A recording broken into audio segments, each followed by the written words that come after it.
Hi everyone, and welcome to the Strong Women, Strong Moms Tips for Living a Pain-Free Life. My name is Emily Dittenber, and I am your host for today's episode.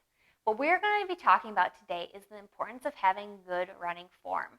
There are more and more women who are running as a form of exercise, which is great because you can run just about anywhere at any time. But there's a lot of research that is coming out that suggests that new runners who have only been running for the last couple years are more likely to encounter an injury when compared to more experienced runners. And I really think that this is because most new runners aren't familiar with what good running form is and really the importance of having good running form. And as they run with poor mechanics, this puts more stress on their joints and muscles, which can result in injury and pain development.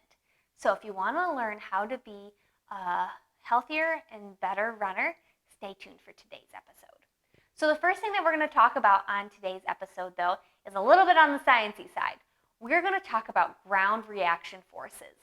So there's a law in physics that states for every action, there's an equal and opposite reaction. So when your foot hits the ground, the ground exerts a force on you, the reaction, to keep your foot just from going through to the center of the earth. And that is what's called a ground reaction force.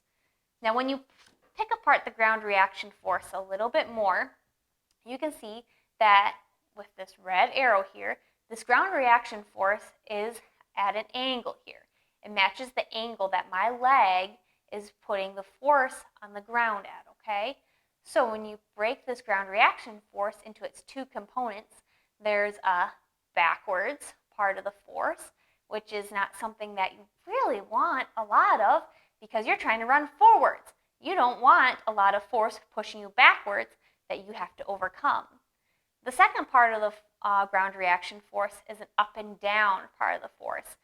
And the further this part of the force is away from your body, the harder that your quad muscle has to work to keep your knee from just collapsing when you make that contact with the ground. So that can put more stress in that on your muscles to help hold you upright, okay?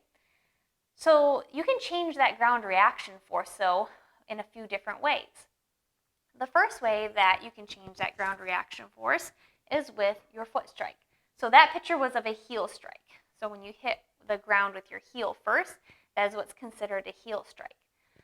With having more of a midfoot or forefoot strike, where you hit the ground with more of the front part of your foot, you can decrease the rate that ground reaction force develops at. Okay, making it easier for your muscles to generate the force that they need to counteract that ground reaction force.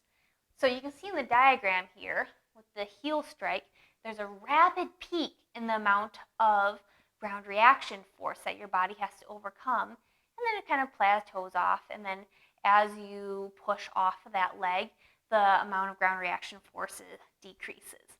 But you can see with more of a forefoot strike, that ground reaction force is more in that bell-shaped curve where your body has more time to generate the force that it needs to overcome that there. And so that can make it less fatiguing on your muscles as you run because it doesn't have that rapid demand being placed on them.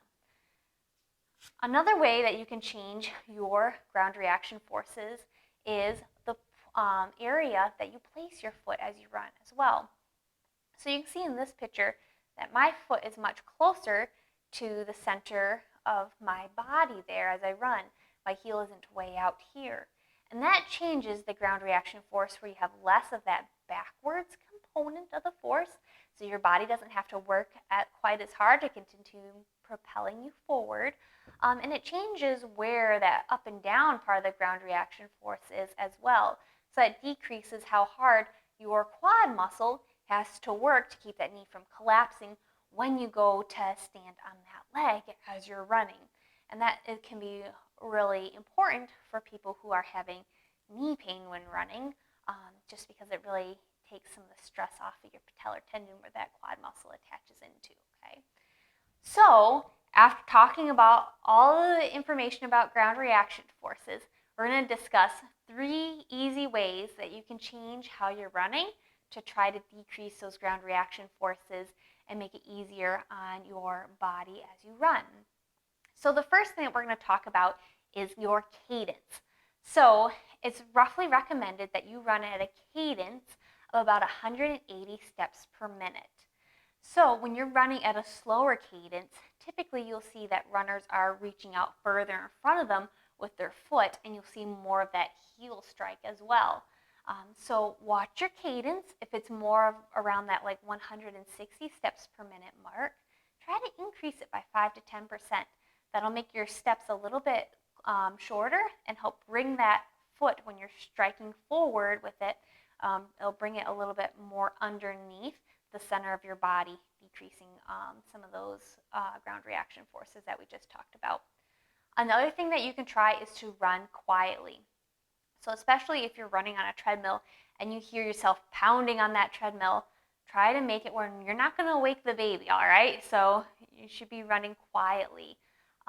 That will change usually where you're landing as well, bringing that foot further underneath your body rather than having it reaching really far away from you there. You can always imagine running on gravel as well.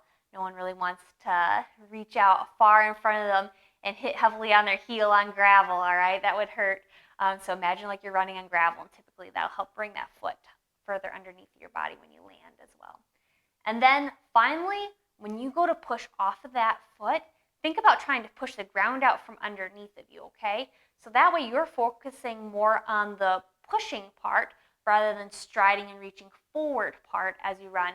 And that'll help you land underneath your center of mass there, decrease some of those ground reaction forces, and hopefully decrease any pain that you've been having. So I hope you found this helpful. If you have any comments, leave them below. And I hope that this adds value to your running time. So thanks, guys.